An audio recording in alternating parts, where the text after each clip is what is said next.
20 million people. That's how many Canadians cross the border into the United States every single year. They filled the hotels of Florida. They crowded the casinos of Las Vegas. They walked the beaches of California and spent winters in Arizona desert towns that depended on their dollars. $20 billion. Every year. Flowing south. And then, almost overnight, it stopped. In 2025, something unprecedented happened. Canadians, America's closest allies, friendliest neighbors, most reliable tourists, simply refused to come. Flight bookings from Canada collapsed by 70%. Border crossings plummeted. Hotels reported empty rooms. Restaurants closed early. Entire communities that had built their economies around Canadian visitors watched their streets go quiet. This wasn't a recession. This wasn't a pandemic. This was a boycott. And it wasn't organized by governments or corporations.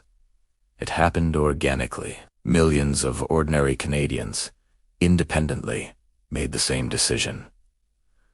We're not going. The question is, why? What could possibly turn America's warmest friendship into its coldest shoulder? The answer begins with 3 words that no Canadian will ever forget. December 2024. President Donald Trump, freshly released, stands before cameras and says something that will reshape North American tourism for years to come. He calls Canada the 51st state. He refers to Prime Minister Justin Trudeau as Governor Trudeau. He suggests, repeatedly, that Canada should simply become part of America, that it would be better for everyone, that Canadians secretly wanted. In Washington, these comments are treated as typical Trump rhetoric, provocative but meaningless, political theater. In Canada, they land like a bomb. 90% of Canadians report following the trade war closely, the highest engagement with any news story since the beginning of COVID-19. Polls show 91% want Canada to rely less on the United States, not repair the relationship.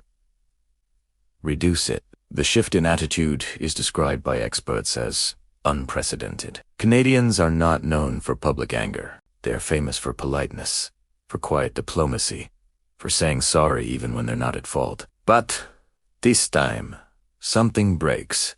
At hockey games across Canada, crowds begin booing the American national anthem. Not isolated incidents, regular occurrences. Canadian families who have vacationed in Florida for 30 years start canceling reservations. Retired couples who own condos in Arizona list them for sale. And it's not just the rhetoric. In February 2025, Trump imposes 25% tariffs on virtually all Canadian goods: steel, lumber, cars, alcohol, products that cross the border daily, that supply American factories, that stock American shelves. Canada retaliates. A trade war begins. But the economic damage is only part of the story. The deeper wound is emotionally. It's not just the tariffs. One Canadian business owner explains. It's not something that will be solved as soon as we conclude trade negotiations. This is long-lasting damage to a relationship, and emotional damage takes time to heal. Let's talk about what 20 million annual visitors actually means. Canadians are the largest source of international tourists to the United States. They account for 28% of all overseas visits. More than any other country. More than the UK, more than Japan, more than Germany combined. In 2024, they spent $20.5 billion in America. That money supported 140,000 jobs, hotel clerks in Florida, casino dealers in Nevada, restaurant workers in California, tour guides in New York. Now, look at what happened in 2025. January. Canadian air bookings to the United States fall 40% below the previous year. February, Flight Centre, one of Canada's largest travel agencies, reports a 20% cancellation rate on U.S. trips. By summer, the numbers are devastating. July sees Canadian return trips from the U.S. dropped 32%. August, down 30%. September, down 31%. October, down 26%. Month after month after month, the decline never stops. Land travel collapses even harder. Canadians returning from U.S. road trips fall 35% in September. Border crossings in some regions drop by half. The U.S. Travel Association calculates the total loss, $5.7 billion, in a single year, just from Canadian visitors staying home. And California, which depends heavily on Canadian snowbirds escaping harsh winters, watches its tourism forecasts flip from growth to decline. Visit California projects an 18% drop in Canadian arrivals. Los Angeles reports a 38% collapse. Flight bookings from Canada to lax plummet 70%, forcing airlines to cut 300,000 seats through October. The city of Palm Springs, which welcomes over 300,000 Canadians annually, sees a 20% decline in its winter season, a season the city was built to serve. The atmosphere in town is one of anxiety, says one local business owner. Our tourists fear they might not be allowed to return over the border. For decades, a quiet migration has defined North American winters. When temperatures in Canada drop to -30, when snow buries cars and ice coats highways, hundreds of thousands of retired Canadians pack their bags and head south. They call themselves Snowbirds. They fly to Florida. They drive to Arizona. They rent condos in California and park RVs in Texas. They stay for months, some for half the year. They are not tourists in the traditional sense. They are seasonal residents. They have American bank accounts, American doctors, American friends. They volunteer at local hospitals. They support local businesses. They become part of communities. In many Florida towns, Canadian accents are as common as Southern drawls from November through April. In Arizona, Canadians account for nearly 80% of international visitors. In Palm Springs, they own 7% of all vacation homes, more than any other non-American group. The snowbird economy is enormous. Canadians buying property, paying taxes, spending money at restaurants and golf courses and grocery stores. And in 2025, that economy begins to fracture. Donna Lockhart, a snowbird from Ontario, decides to sell a Florida condo. After years of visiting, she no longer feels welcome. If they don't want us there, we don't need to be there, she says. But when she tries to list her home, she discovers she's not alone. The market in Southwest Florida is flooded with Canadian sellers. Prices are dropping. Properties are sitting unsold. Bob Bloomer, a retiree from Ontario, cancels his annual trip to Orlando, a tradition his family has maintained for years. They're boycotting Trump, says a Florida motel owner, watching his guest rooms empty. Real estate agents report a dramatic shift. One agent says she used to help at least 2 Canadians a month buy Florida homes. In 2025, that number drops to 0 or 1. Meanwhile, more Canadians are listing properties than buying them. Some of the clients I have been dealing with want to sell at any cost, one agent admits, even at a loss.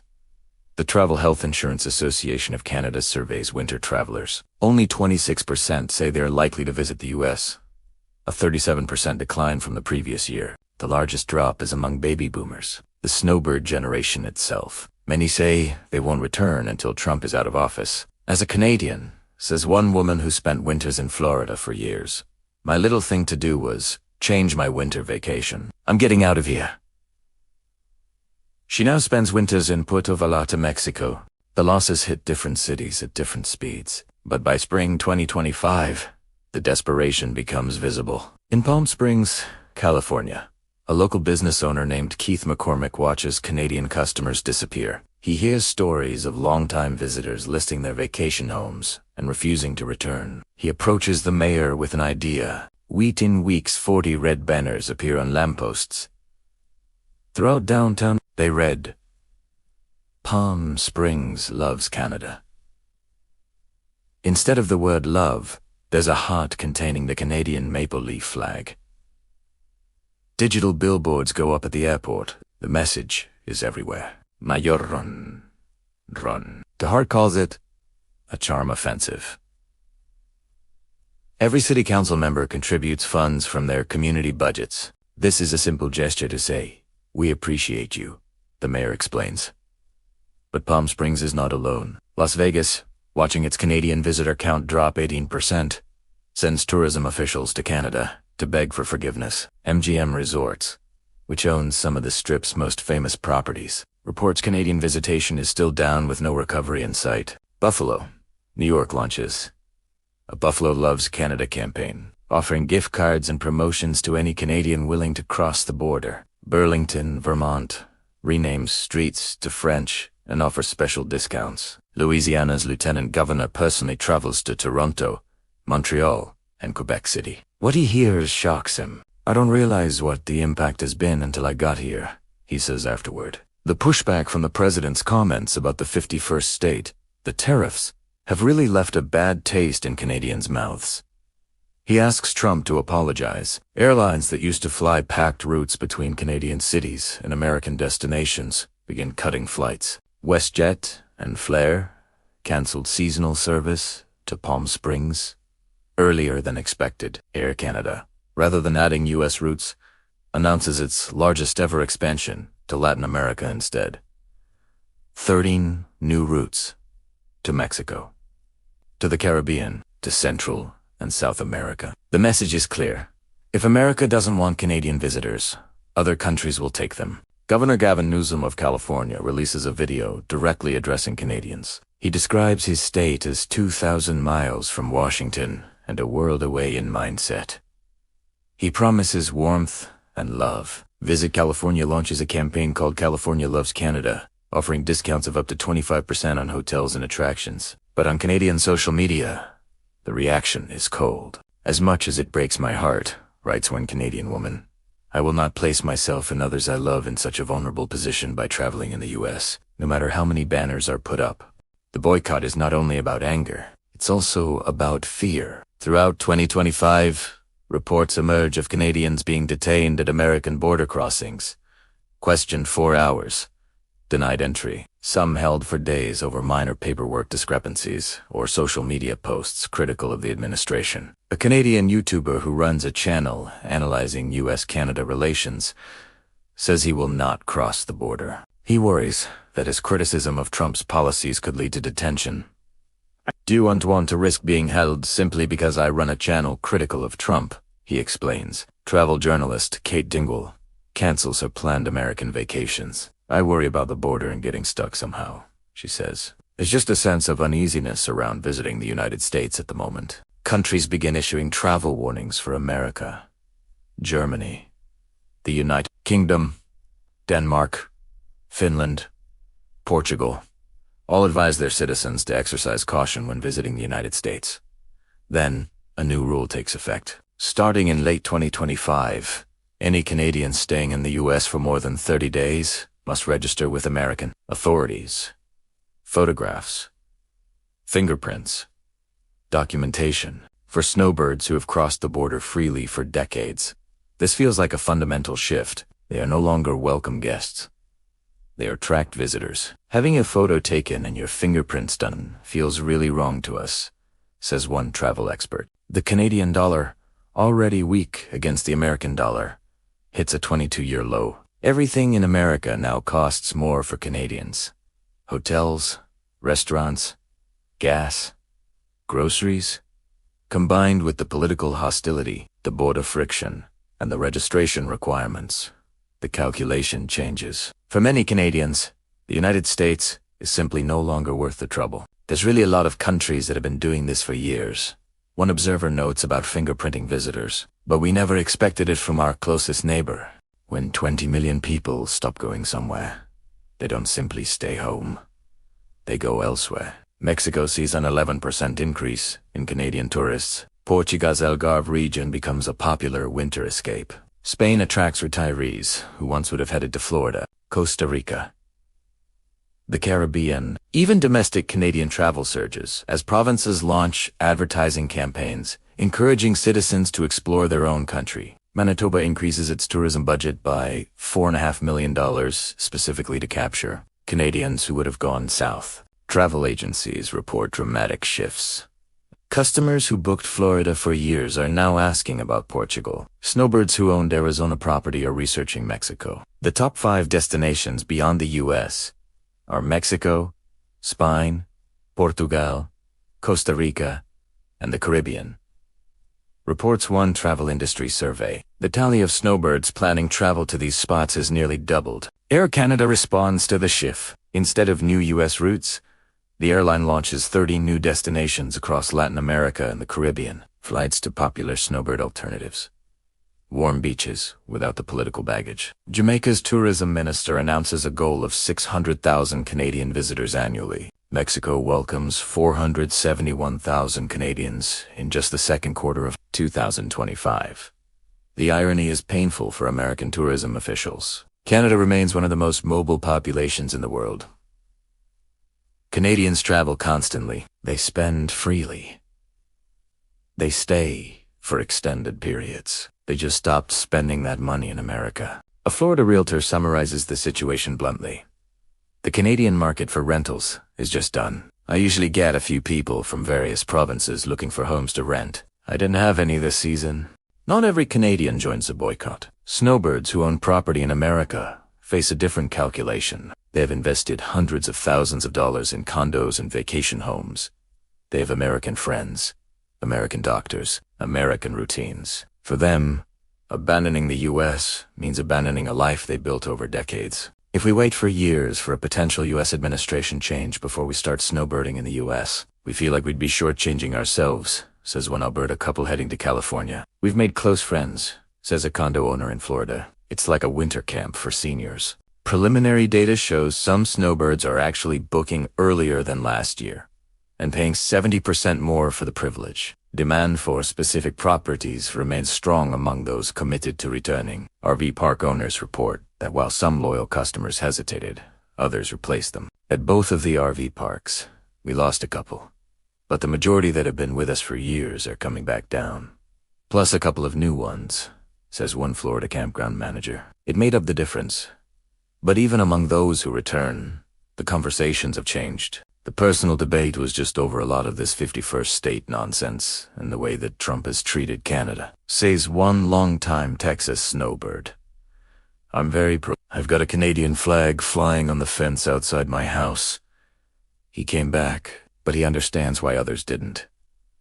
At the end of 2025, the damage is clear. $5.7 billion in lost tourism spending. 140,000 American jobs dependent on Canadian visitors at risk. Border states reporting their worst years since COVID. Some saying worse than COVID.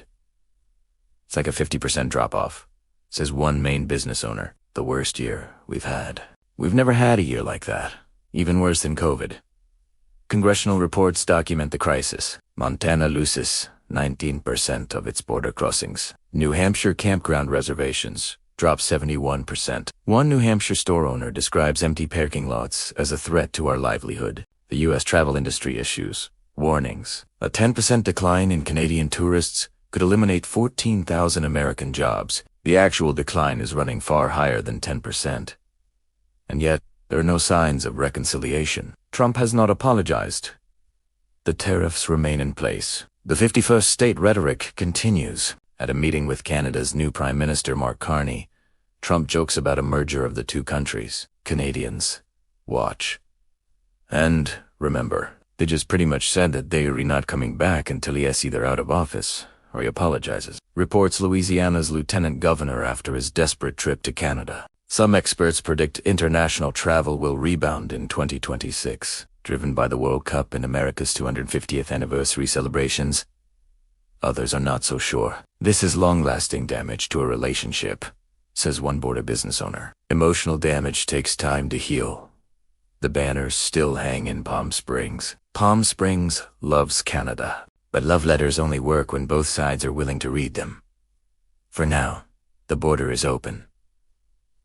The flights still run, but 20 million Canadians have made a choice, and America is learning what it costs when your closest friends stop coming. The rooms are still empty, the streets are still quiet, and the question remains, how do you repair a friendship that took 100 years to build and 100 days to break?